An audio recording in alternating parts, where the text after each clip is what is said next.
Welcome to all my students, friends in physics class by Dr. Hamid sir. दोस्तों, today our topic is types of capacitor. पिछले class में मैंने आपको capacitor का definition बताया था. आज हम लोग इस क्लास में, इस लेक्चर में, इस एपिसोड में कितने टाइप्स होते हैं उस पर हम लोग चर्चा करने जा रहे हैं. तो there are 3 types of capacitor. आज का टॉपिक हमारा क्या हुआ दोस्तों? Types of capacitor.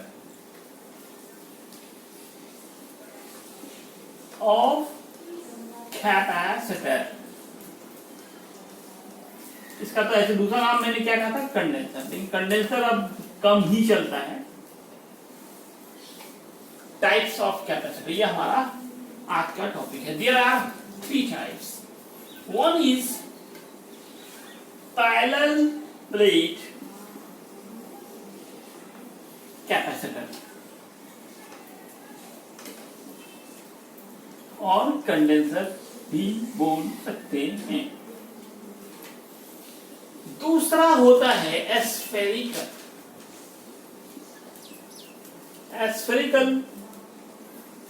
कैपेसिटर. तीसरा होगा आपका cylindrical capacitor.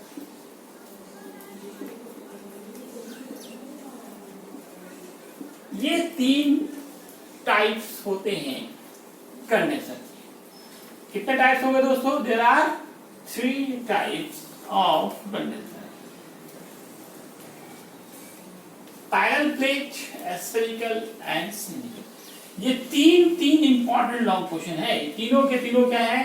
Most important long type question. खासकर पहला वाला तो बहुत ही ज्यादा इंपॉर्टेंट है. इनका डिफिनेशन और इनकी कैपेसिटी का फॉर्मूला निकालना. आइए दोस्तों, हम लोग एक एक करके तीनों पर चर्चा करते हैं,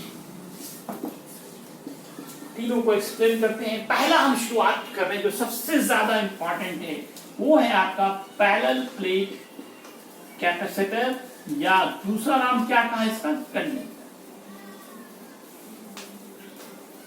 it is most important long type question for 12th and competitive board, diploma and so other examinations. Most important long type question. ये कितने टाइप के होते हैं? शॉर्ट में भी पूछे जा सकते हैं, और तीनों अलग से क्या है? एक एक लॉन्ग क्वेश्चन. सबसे पहले हो जाए इंट्रोडक्शन, परिभाषा, परिचय. इनका डिफिनीशन क्या होगा? तो जैसे कि नाम से ही पता चल रहा है, एक ऐसा कैपेसिटर जिसमें 2 पैरेलल प्लेट्स लगे. नाम में ही डिफिनेशन है. A such type of capacitor which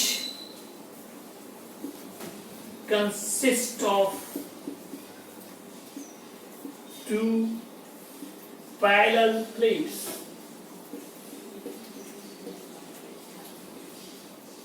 Each card यहाँ पे कॉमा डाल दें. बस इतना ही आसान सा डिफिनेशन है, नाम में ही डिफिनेशन है. इज कॉल्ड पैरेलल प्लेट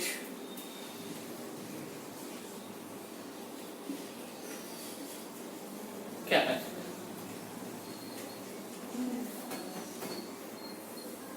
तो डिफिनेशन क्या है? सच type of capacitor which consist of 2 parallel plates. उसी का नाम है इसका पैरेलल प्लेट कैपेसिटर. दोस्तों, चाहे स्फेरिकल, सिलिंड्रिकल कोई भी हो, आप खुद से भी डिफिनेशन निकाल सकते हैं. जैसे पैरेलल प्लेट में क्या कहा? Which consist of 2 parallel plates. Spherical में कहेंगे which consist of 2 concentric spheres. Cylindrical में कहेंगे which consist of 2 coaxial cylinders. हर एक में नाम में ही डिफिनेशन छिपा हुआ है. इसमें 2 कंसेंट्रिक एस्फीयर्स होंगे और इसमें दो कोएक्सियल सिलेंडर्स होंगे। हर एक में होता क्या, एग्जाम में क्वेश्चन क्या आएगा, लड़के पूछते हैं क्वेश्चन क्या, ये क्वेश्चन यही होगा कि what do you mean by parallel plate capacitor, या define parallel plate capacitor and deduce an expression of parallel plate capacitor. Deduce an expression of capacity of parallel plate capacitor. तो चलते हैं हम लोग इसका फॉर्मूला, कैपेसिटी का formula deduce करते हैं। तो ऐसे पहले फिगर अगर आप देखना चाहें तो फिगर तो हम लोग फॉर्मूला में बनाना चाह रहे थे, तो चलिए डिफिनेशन हुआ है, यहाँ पे भी फिगर होना चाहिए।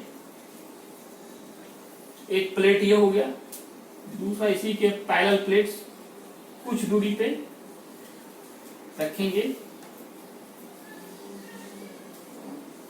इस पे जैसे हमने चार्ज सप्लाई किया, ये पे जानते हो निगेटिव चार्ज डेवलप होगा। फिर हम लोग इधर क्या करते हैं, अर्थ से जोड़ते हैं। ये हमारा फिगर हुआ किसका, पैरेलल प्लेट कैपेसिटर्स का। हर एक प्लेट का जो एरिया है हम लोग ए मानते हैं, और प्लेट्स के बीच का जो डिस्टेंस है, डिस्टेंस बिटवीन प्लेट्स, उसको स्मॉल डी से डिनोट किया जाता है। तो अब हम लोग इसकी कैपेसिटी का फॉर्मूला डिड्यूस करने जा रहे हैं, एक्सप्रेशन निकाल रहे हैं, फॉर्मूला व्यंजक, एक्सप्रेशन ऑफ कैपेसिटेंस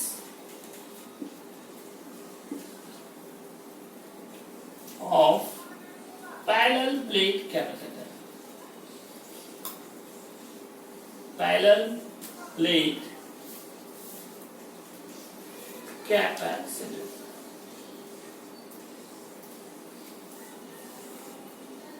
ये कैपेसिटेंस का फॉर्मूला हम लोग ट्राई करने जा रहे हैं। तो यहां मान के चलेंगे, let a parallel plate capacitor is consist of two plates, जैसा कि आप फिगर में देख रहे हैं, दो प्लेट्स का बना है। Consist of to plates of surface area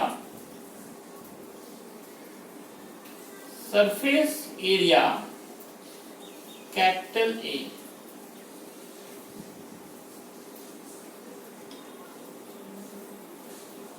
surface area क्या मानते हैं, capital A, lie at the distance, दोनों के बीच का जो डिस्टेंस है, lie at the distance, small D distance, जो फिगर में आप देख रहे हैं। तो दोस्तों दो प्लेट लिया गया, दोनों प्लेट का एरिया ए माना गया, प्लेट के बीच का डिस्टेंस डी लिया गया। उसके बाद क्या करते हैं, एक प्लेट पे हम लोग चार्ज सप्लाई करेंगे और दूसरे को अर्थ से कनेक्ट करेंगे। तो देखो प्लेट है, तो प्लेट का कुछ ना कुछ क्या होगा, हमारा सरफेस डेंसिटी ऑफ चार्ज होगा। सरफेस डेंसिटी ऑफ चार्ज पिछले क्लास में आपको बताया गया था, what is surface density of charge. याद है दोस्तों, सरफेस डेंसिटी ऑफ चार्ज क्या है, the charge on per unit surface area, जिसको हम लोगों ने डिनोट किया था स्मॉल सिग्मा से। किसे डिनोट किया था, स्मॉल सिग्मा से डिनोट किया था।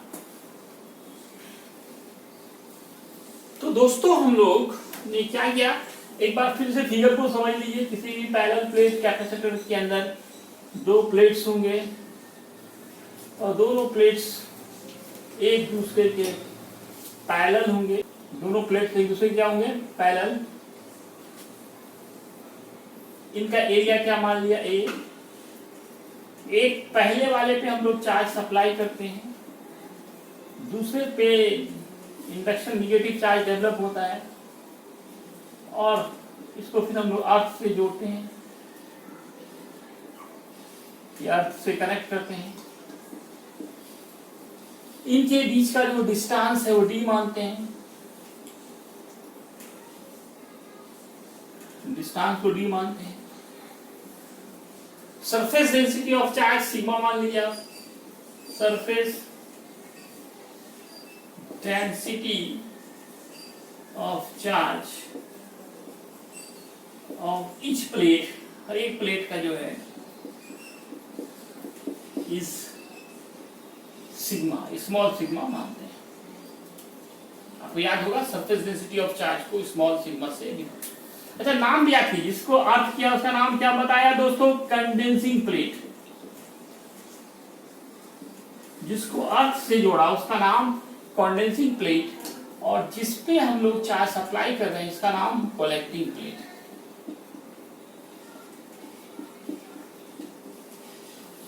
तो चार्जेस सप्लाइड ऑन, यहां आप लिख दें चार्जेस सप्लाइड ऑन, कितने चार्ज? तो मान लो Q charge supplied on collecting plate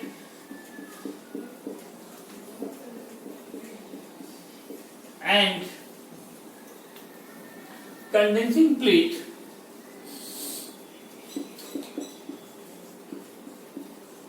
is earth. वो अर्थ से जोड़ा गया। तो याद कीजिए दोस्तों, एक फॉर्मूला पढ़ा था electric field intensity due to charged sheet. तो ये हमारा जो प्लेट है क्या, जस्ट लाइक चार्ज शीट है। इसके लिए इसके आसपास कहीं पे भी इलेक्ट्रिक फील्ड इंटेंसिटी कितना होगा? Electric field intensity due to charge sheet.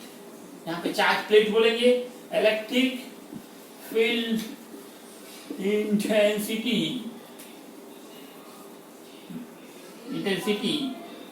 Due to charged plate या शीट। तो क्या पढ़ा था दोस्तों, याद कीजिए। इनका जो हमारा फॉर्मूला था वो सिग्मा बाई एप्सिलॉन नॉट। इसके बाद एक रिलेशन बताया था V और E के बीच। V बराबर था E into r, neglecting negative sign, neglecting negative sign. आप E के जगह पर डालेंगे sigma by epsilon naught, R की जगह पे D, और इसको मान लें इसको इक्वेशन फर्स्ट मानते हैं, इसको मान लीजिए सेकंड। अब आप अपने मेन जो हमारा काम है, पर्पस है C निकालना। हमारा मेन काम क्या था? C, electrical capacity. उसमें आए, C का फॉर्मूला आपने पढ़ा Q by V। Q by V, ये हमारा C निकालना है। तो C का फॉर्मूला क्या पढ़ा है आपने? Q by V। Q का फॉर्मूला मैंने पिछले चैप्टर में पढ़ा है सिग्मा इंटू ए, और V के जगह पर V का जो मान निकाले इक्वेशन सेकेंड में sigma by epsilon naught into D आप पुट करें। This sigma cancel. तो अब ये एप्सिलॉन नॉट हमारा ऊपर आ जाएगा, epsilon naught into A by D. इस तरह से हम लोगों ने एक बहुत ही important formula A epsilon naught by D capacitance of parallel plate का, एक को पहले लिखा epsilon naught into D.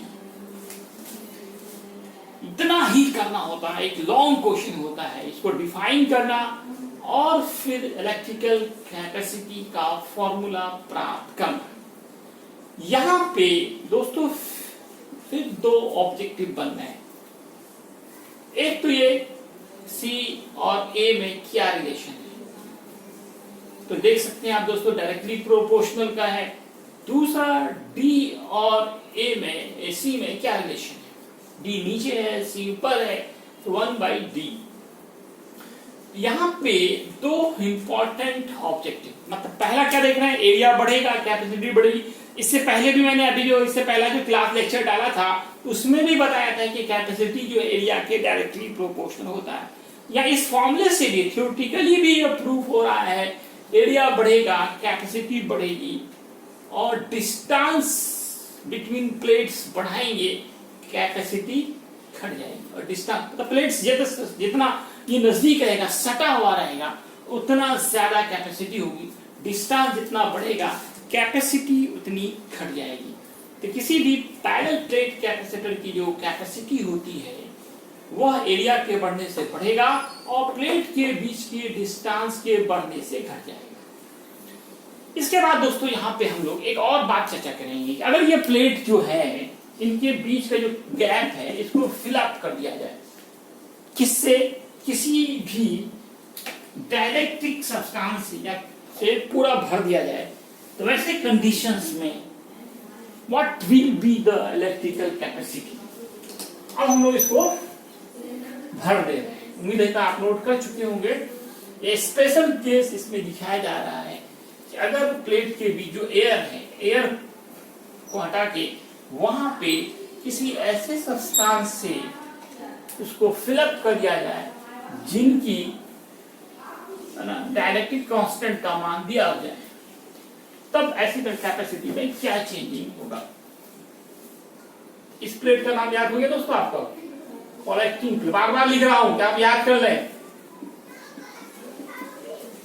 Special case पे आते हैं। स्पेशल केस केस क्या है हमारा? If the gap between plates is filled, भर दिया जाए विथ ए डाइलेक्ट्रिक सब्सटेंस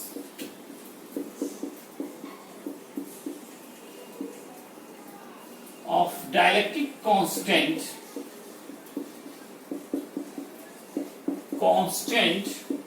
और इसको हम लोग इसी को बोलते हैं relative permittivity. Relative permittivity epsilon are या फिर के भी लिख सकते हैं हम लोग। ऐसी कंडीशंस में कैपेसिटी का जो भी हम लोगों ने एयर में फॉर्मूला देखा था A epsilon naught by D, तो यहाँ पे एप्सिलॉन आर से मल्टीप्लाई करना पड़ेगा। एप्सिलॉन आर के मान से ये किसी मीडियम में एक तरफ से सी मीडियम कर सकते हैं, कैपेसिटी मीडियम, कोई मीडियम भर दिया गया, ये डाइलेक्ट्रिक्स पे पूरा गैप जो है इसको भर दिया गया। एक ऐसे सब्सटेंस है जिसका रिलेटिव परमिटिविटी या डाइलेक्ट्रिक कांस्टेंट एप्सिलॉन आर या के जो लेना है, तो के भी के टर्म में ये आपको मिलेगा। दोनों के टर्म में कभी के यूज होता है, कहीं पे एप्सिलॉन आर यूज होता है। यहां पर एक सवाल और भी उठता है कि एप्सिलॉन आर और सी के बीच क्या रिलेशन है, सी और के बीच क्या रिलेशन है। ये भी डायरेक्टली प्रोपोर्शनल आ गया क्योंकि ये भी ऊपर ये भी ऊपर, तो C is directly proportional epsilon are या सी इज डायरेक्टली प्रोपोर्शनल के बोल सकते हैं। सी मीडियम और सी एयर में क्या रिलेशन है? सी मीडियम जो हमारा फॉर्मूला है A epsilon naught into epsilon r by d, लेकिन एयर में जो फॉर्मूला निकाला था A epsilon naught by d, इसको फर्स्ट मानते हैं, इसको सेकेंड मानते हैं। तो फ्रॉम फर्स्ट एंड सेकेंड क्या फॉर्मूला आएगा? फर्स्ट एंड सेकेंड से आप क्या रिलेशन निकाल सकते हैं? एक इंपॉर्टेंट रिलेशन यहाँ आएगा, C medium is epsilon R. Epsilon R को अगर आप बाहर कर देते हैं तो बचेगा क्या? ये हमारा सी ए बचा, या पहले लिखिए सी ए इंटू एप्सिलॉन आर। इसमें भी ऑब्जेक्टिव बनाने में बड़ी आसान, इसको ट्रिक कर सकते हैं, एज ए ट्रिक कि किसी मीडियम में निकालना हो तो एप्सिलॉन आर इंटू सी ए करेंगे या सी मीडियम बराबर के इंटू सी ए करेंगे। अगर हवा में मालूम है कैपेसिटी इसी ए फॉर क्या हो, एयर या वैक्यूम में, या वैक्यूम या एयर दोनों में बराबर ही होगा, लगभग सेम होता है। और किसी मीडियम की बात होगी तो वहां पे के मान से या एप्सिलॉन आर के मान से हम लोग इसे मल्टीप्लाई कर देंगे। तो ये दोस्तों हमारा था पैरेलल प्लेट कैपेसिटर। इसमें एक स्पेशल केस भी देखा। एक और लॉन्ग क्वेश्चन इसमें होते हैं जो हम लोग अगले क्लास में करेंगे, लेकिन इससे पहले हम लोग इससे रिलेटेड जो इम्पोर्टेंट ऑब्जेक्टिव्स हैं उसे हम लोग देखते हैं। आइए दोस्तों, अब ऑब्जेक्टिव इससे क्या क्या बन सकते हैं।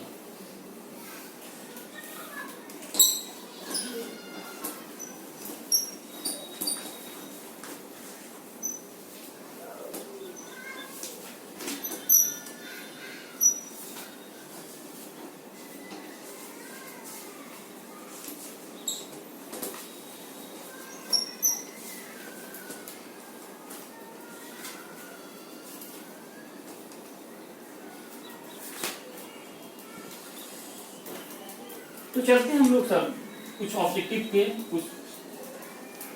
पहला ऑब्जेक्टिव है, if the surface area of plates decreases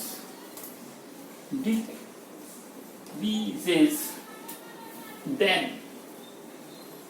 electrical capacity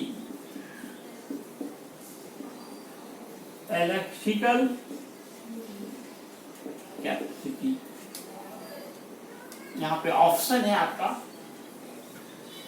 increases, decreases, no change, none of these.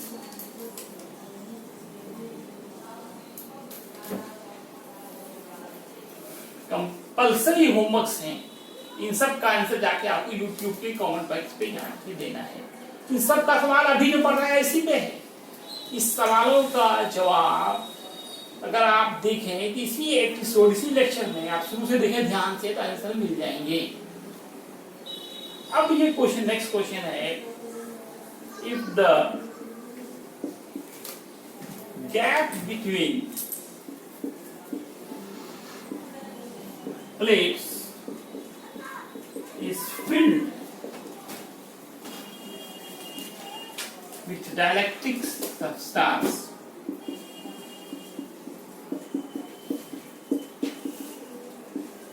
then electrical capacity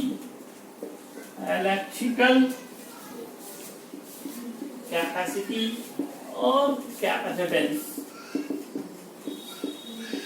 is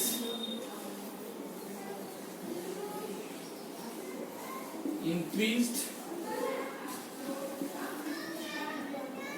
मैं पहला दे रहा हूं decreased, फिर दे रहा हूं increased,